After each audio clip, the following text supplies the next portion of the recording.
আশ্রয় তত্ত্ব, অর্থাৎ এই 9টি যাকে আশ্রয় করে আছে সেই আশ্রয় তত্ত্ব, দশম তত্ত্ব, তিনি হলেন কৃষ্ণ। আর সেই কৃষ্ণের সর্বোত্তম লীলা হল জয় জয় উজ্জ্বল রস সর্বরস সার, পর কিয়া ভাবে যাহা প্রজেতে প্রচার। সেই উজ্জ্বল রস, তার নাম হল মহারাস লীলা। এই রাসলীলা 5টি অধ্যায়ে কীর্তিত হয়েছে। এটি আমাদের গোবিন্দের পঞ্চ প্রাণ স্বরূপ। এটি ভাগবতের সার স্বরূপ। এছাড়াও 5টি গীত,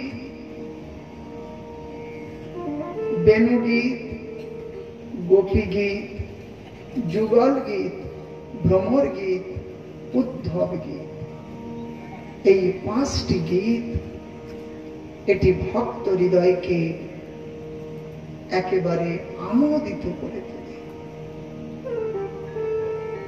রসের আস্বাদন ওই রকম ভাবে হয় যেমন খেজুরের রস ওখানে জাল দিচ্ছে দেখলাম, রস তো মিষ্ট, কিন্তু যত জ্বালানো যাবে সে আস্তে আস্তে ততই মিষ্টতা বৃদ্ধি হতে থাকবে তার, তাই তো? তাহলে রস মিষ্টি ছিল, কৃষ্ণ নাম মিষ্ট, কিন্তু যত আমরা সাধন অগ্নির দ্বারা সেই রসটাকে পাকাতে থাকবো তত সেটা গাঢ়তা প্রকট করবে এবং মিষ্টতা অনুভব হবে। অতএব একেবারে যখন সেই প্রগাঢ় রূপ হবে তখন সেটি কেবল কেবল মিষ্টি স্বাদ, এই সেই পঞ্চগীত। আসুন আমরা আস্থাতে প্রবেশ করব। তৎপূর্বে শিল মহারাজের শ্রীমুখে 10 মিনিট ওনাকে প্রার্থনা করব। 10 মিনিট আজকে অনেক লম্বা, আপনি 10 মিনিট আশীর্বাচন প্রদান করুন। শ্রীমৎ ভক্তি প্রসাদ সাধু শ্রীমৎ।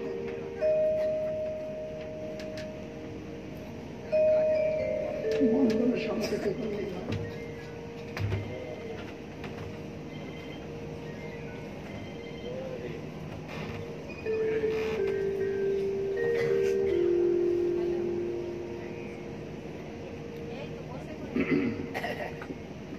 মোকাম করতি বাচালম পঙ্গুম লঙ্ঘনেতে ফিরি। আগে বলি, মোকাম করতি বাচালম পঙ্গুম লঙ্ঘনেতে গিরি, যৎকৃপা তমহং বন্দে শ্রী গুরু দীনতারিণম। বাঞ্ছা কল্পতরুভ্যশ্চ কৃপা সিন্ধু ভৈবন পতিতানাং পাবনেভ্যো বৈষ্ণবেভ্যো নমো নমঃ। নিত্যানন্দ নমস্তুভ্যং প্রেমানন্দ প্রদায়িনে কলো কল্মষ নাশায় জাহ্নবপতয়ে নমঃ। নমো মহাবদান্যায় কৃষ্ণ প্রেম প্রদায়তে কৃষ্ণায় কৃষ্ণ চৈতন্য নামনে গৌরতে শ্রীরাম। হে কৃষ্ণ করুণা সিন্ধু দীনবন্ধু জগৎপতে গোপীশ গোপিকা কান্ত রাধা কান্ত নমস্তুতে। হে রাধা তপ্ত কাঞ্চন মোরে, তপ্ত কাঞ্চন মোরে, বিশ্বভানুসুতে দেবী প্রণমামি হরি প্রেমে। ত্বমাদি দেবং করুণা নিধানম কমাল বর্ণম সুহিত অবতারম অপার সংসার সমুদ্র সেতু ভজাময়ে ভাগবত স্বরূপম। ইতো নিসিংহা পরতো নিসিংহম যত যত যামে তত নিসিংহম বহির নিসিংহম হৃদয়ে নিসিংহম নিসিংহমাদে শরণাং প্রভতে নাহং তিষ্ঠামি বৈকুণ্ঠে যোগিনা হৃদয় নচ মদ্ভক্তা যত্র গায়ন্তি তত্র তিষ্ঠামি স্নারদ হরি সদা বসে তত্র যত্র ভাগবত গানগণা গায়ন্তি ভক্তি ভাবেন হরের নাম কেবলম শ্রীকৃষ্ণ চৈতন্য প্রভু নিত্যানন্দ শ্রী অদ্বৈত গদাধর শিবাচার্য গৌর ভক্ত মঞ্চে আরম্ভ করি মঙ্গলাচরণ গুরু বৈষ্ণব ভগবানের চিনের স্মরণ চিনে স্মরণ হইলে বিঘ্ন বিনাশন অনাশে হয় নিজ বাঞ্ছিত পূরণ শ্রীকৃষ্ণ চৈতন্য প্রভু নিত্যানন্দ শ্রী অদ্বৈত গদাধর শিবাচার্য গৌর ভক্তবৃন্দ হরে কৃষ্ণ কৃষ্ণ কৃষ্ণ হরে হরে হরে রাম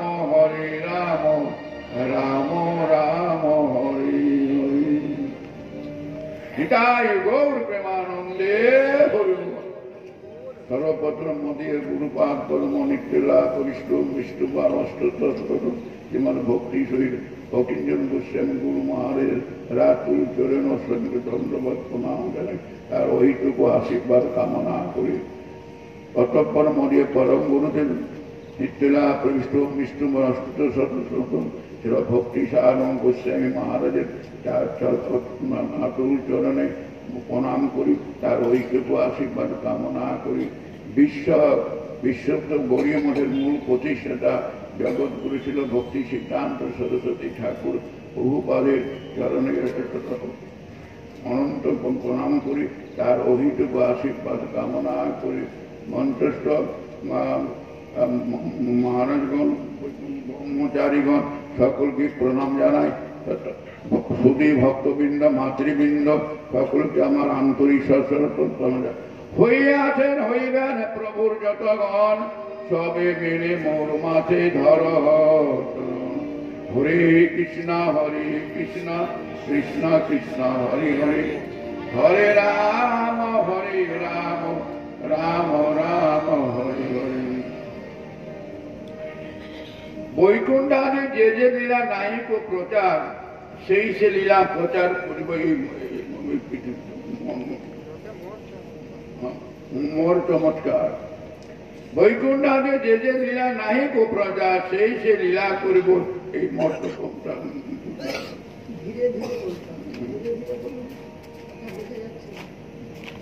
তো এই ভাগবত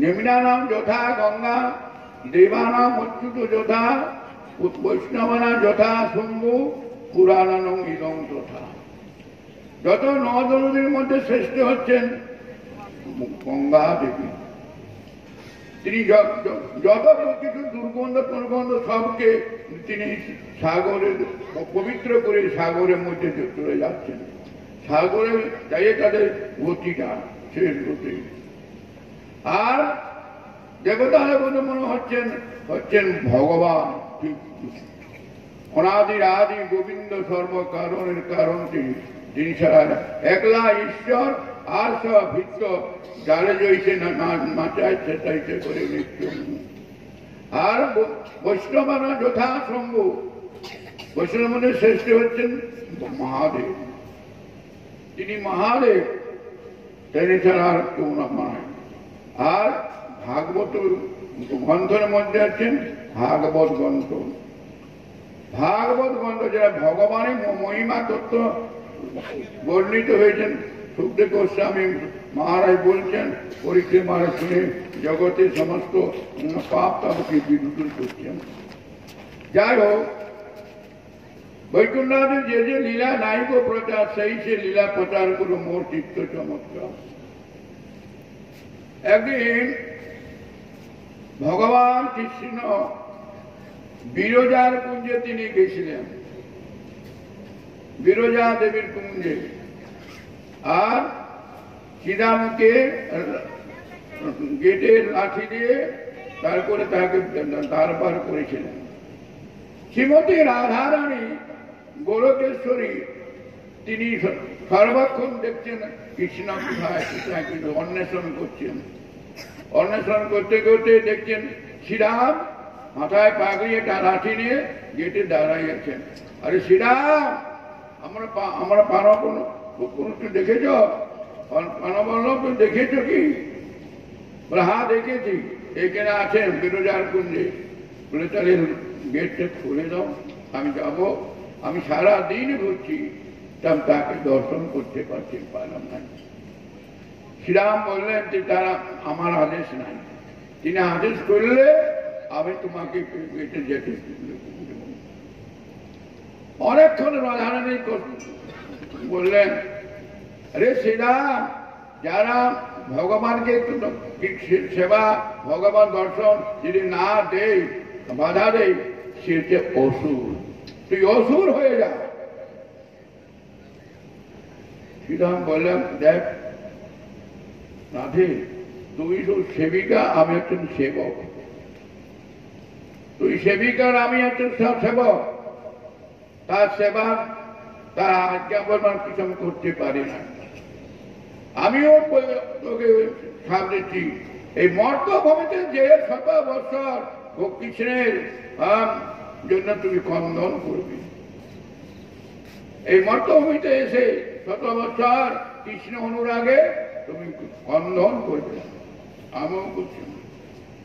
এমন সময় ভগবান কৃষ্ণ এসে লীলা করার জন্য মর্তভূমিতে এসে বিভিন্ন রকমের লীলা লাভ করার জন্য ভক্তগণকে সেটাকে ভালোভাবে তারা বুঝতে পারে, আত্মার কল্যাণ করতে হয়। ভগবান বললেন, সুদামা, তোমাকে আমি উদ্ধার করব, আর অল্প দিনের মধ্যে। আর রাধারানীকে বলছেন তোমাকে যেতে হবে। বলে আমি যাব না, এই মর্তভূমিতে যাওয়া মানে মূর্তি আসা, এখানে কোনো শান্তি নাই, না নাই, সব সময় ঝটপট, আমি যাব না। বলে তোমাকে যেতেই হবে, তোমাকে যেতেই হবে। তবে যদি তুমি আমার গোলকের যত বৈভব এই মর্তভূমিতে যদি প্রকাশ করো, তাহলে আমি যাব, নাহলে যাব না। যত কিছু ছিল সব তিনি এই মর্তভূমিতে নিয়ে লীলার আস্বাদন করছেন। তার মধ্যে গিরিরাজ মহারাজ শালবনী দ্বীপে তিনি সেখানে তিনি তার প্রতিষ্ঠান। তো তার পুত্র হচ্ছেন গোবর্ধন। পুলস্ত মণি তিনি থাকেন কাশীতে। ঘুরতে ঘুরতে ঘুরতে ঘুরতে সেই গেছেন গিরিরাজ মহারাজের ইয়েতে। গিরিরাজ মহারাজ গেছেন, দেখছেন ফুলে ফুলে শোভিত, সব চতুর্দিকে জলের ধারা বইছে। তারপরে ময়ূরী আনন্দ করছে, হিরণ হিরণে নানা রকম আনন্দ উপভোগ করছে।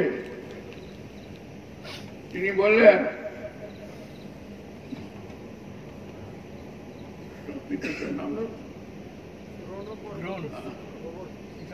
দ্রোণ পর্বতের পুত্র গোবর্ধন,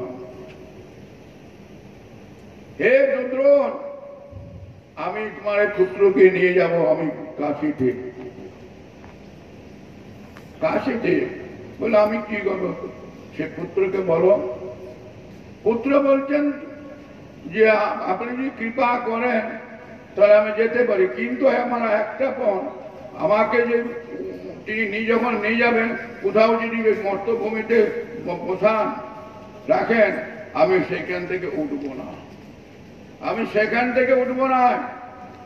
বলে তোমাকে আমি এইখানে তুলবো আর কাশীতে নামাবো। এইভাবে চলতে চলতে দেখছেন ভগবান তার হৃদয়ের মধ্যে প্রেরণা দিলেন যে গিরিরাজ নিয়ে আমি অনেক লীলা আদি করব। তো কি হলো, তার পেশাবে বেগ হইল। তখন পুরস্ত মনিতে রাস্তার মধ্যে বসিয়ে আর তিনি সমস্ত পদদ্রুত করে তাকে উঠাচ্ছেন। বলে ওঠো ওঠো, আমি বলেছি তোমাকে মহামণি, তুমি যখন আমার এই মর্তভূমিতে আমাকে বসাবে আমি সেইখান থেকে উঠবো না, সেইখান থেকে আমি উঠবো না। বলেন আমি তোমাকে চলো আমার চলো, তুমি ঠিক করে আমি তুমি আমার কাশিতে নিয়ে যাবো, সেখানে গঙ্গা আছেন সবকিছু আছেন। উঠিলেন নাই। তখন তিনি সাপ দিতে গেল স্বর্গে মর্তে। আর একটু বললেন, এক তিলে তিলে তুমি ক্ষয় হয়ে যাবে, তিলে তিলে ক্ষয় হয়ে যাবে, তিলে তিলে ক্ষয় যাবে, ঊর্ধ্ব অর্ঘ সব ক্ষয় হয়ে যাবে। তাহলে তিনি চলে গেলেন কাশিতে। এদেরকে দাপর যুগে সে পৌঁছেছে। ভগবান শ্রীকৃষ্ণ নানাবিধ লীলা করছেন। তো একদিন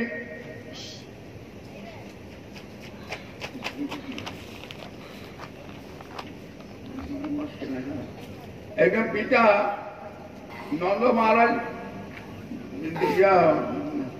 আপনার ইন্দ্র পূজা করার জন্য অনেক কিছু আয়োজন করেছেন। বাবা এইসব কি করবেন না, আমাদের ইন্দ্র দেবতা আমাদেরকে জল দিয়ে ঘাস টাস দেওয়া, পশু গরু বস্তু সব বহন করে, সেই দুধ বিক্রি করে মথুরায় আমরা কি করি, সংসার চালাই। বাবা ইন্দ্রকে ছেড়ে দিয়ে আমার গোবর্ধন গিরিধারীকে পূজা করো, গোবর্ধনকে পূজা করো। উপানন্দকে বললেন, ভাই তাই কি দাদা কি করবো? বলছি তো কোথায় করো, দেখো সমস্ত ব্রজবাসীকে বললেন আমরা গোবর্ধন যাই, গোবর্ধন পূজা করে তার আশীর্বাদ নেব। ভগবান সেই গোবর্ধনকে তিনি চতুর্ভুজ হলেন, সাক্ষাৎ চতুর্ভুজ বিষ্ণু হলেন। আর ভগবান নিজে আরতি করছেন, ভোগ নিচ্ছেন। ইন্দ্র দেবতার হল রাগ, বলেন যতই মেঘ আছে ওই বজ্রভূমিতে দিয়ে ভাসিয়ে দাও, ভাসিয়ে দাও, আর বজ্রবাদীকে আমি রাখবো না। এত বৃষ্টি অতি সুরের মতো করছে। সব ব্রজবাসীরা বলেন, কৃষ্ণ দেখো তোমার কথায় আমরা গোবর্ধন পূজা করলাম, আমাদের কি অবস্থা। বলে তার চিন্তা করে না, আমি এই ধরছি, আমার বাম আঙুলে তাকে গিরিধারকে ধরে আমি 7 দিন মশাই রাখবো। তোমরা সকলে চলে আসো গোবর্ধনের মহারাজের ভিতরে। সবাই এসেছেন। আর বড়দেব প্রভুকে বলছেন, দাদা ঝড় বৃষ্টি হচ্ছে, ঢুকে যাচ্ছে, তুমি একটু শত্রু থেকে ছত্রদের ব্যবস্থা করো। হয়ে গেল সমস্ত ইন্দ্রের জল ছিল সব শেষ হয়ে গেল। ইন্দ্র দেবতা তখন কি করছে, আসছে হাতে জোর করে, প্রভু আমি ভুলে হয়েছে, কৃপা করে ক্ষমা করো, কৃপা করে ক্ষমা করো। আমি তো নন্দের কাছে ছেলে, গোয়ালার ছেলে, আমি তোমাকে কৃপা করবো না, ভুল করেছি, প্রভু ক্ষমা করো, ক্ষমা করো। তখন কি করলেন, একটা কুণ্ড, গোবিন্দ কুণ্ড, সেখানে নিয়ে ভগবানের চরণ দুটো করে তার কাছে কৃপা চাইছেন, প্রভু আর কোনদিনের কাজ করবো না। সেই তত্ত্বটি আমাদের নবদ্বীপে সৌরভগঞ্জে করেছিলেন, ইলিয়াটি করেছিলেন। অতএব ভগবান সর্ব অন্তর্যামী, তিনি সকলে হৃদয়ের মধ্যে বিরাজ করছেন। ঈশ্বর পরম কৃষ্ণ সচিদানন্দ বিগ্রহ, অনাদির আদি গোবিন্দ, সর্ব কারণের কারণ হচ্ছেন। আর দ্বারকাতে একদিন দ্বারকা দেবের মাথায় খুব যন্ত্রণা করছে, মাথাটা খুব যন্ত্রণা করছে, ওষুধ টষুধ দিয়ে কিছুই হচ্ছে না। ভগবান বললেন, এ নারদ, কোথাও যদি ভক্তের পদধূলি পাও তুমি নিয়ে এসে আমাকে দাও, নাহলে আমি আর থাকবো না। ব্রহ্মলোক, শিবলোক, ইন্দ্রলোক সবকে বলে, ভগবানকে আমরা চরণে ধুলি দিতে পারি? যাও যাও, এইসব কথা বলবে না। আবার নারদ ফিরে এসে বলছেন, প্রভু কেউ দিল না। তোমরা কি ব্রজে গেছিলে? না প্রভু, যায় নাই। আবার গেলেন ব্রজতে, বৃন্দাবনে ব্রজতে, সব গোপীগণের কাছে নারদের মধ্যে গিয়ে কি হয়েছে, কি হয়েছে? বলে, দ্বারকানাথের মাথায় খুব যন্ত্রণা হচ্ছে, আর কিছু খেতে পারছেন না, সব সময় গোপী গোপী করে বলছেন। কি চান? বলো, আমরা ভক্ত পদ রেণু, ভক্তর পদ রেণু। ঠিক আছে, কোথায় কোথায় গেছিলে? ও সব জায়গায় গেছি, ব্রহ্মলোক, শিবলোক, ইন্দ্রলোক সব গেছি, কেউ দেয় না। দাদা দেখো, তোমাদের তুমি যে কাপড়টা আছে সেটা এখানে বিছিয়ে আমরা যতটা চাও ততটাই দেব। সেটা বিছিয়ে পা দিয়ে সেটা তার করছেন, চরণে রেণু দিন সব গোপীরা। নারদ বলতে দেখছেন, কি আশ্চর্য, ব্রহ্মা শিব কি দিতে পারল না, ব্রজবাসীরা দিয়ে দিল। নারদ চিন্তা করবে না, নারদ চিন্তা করবে না। আমার দাদা যদি মরেও যায় তথাপি আমাদের কোন ক্ষতি হবে না। আমরা যেহেতু যেহেতু আমার প্রভু তার দুঃখ কষ্ট পাবেন, সেটাই আমাদের কর্তব্য।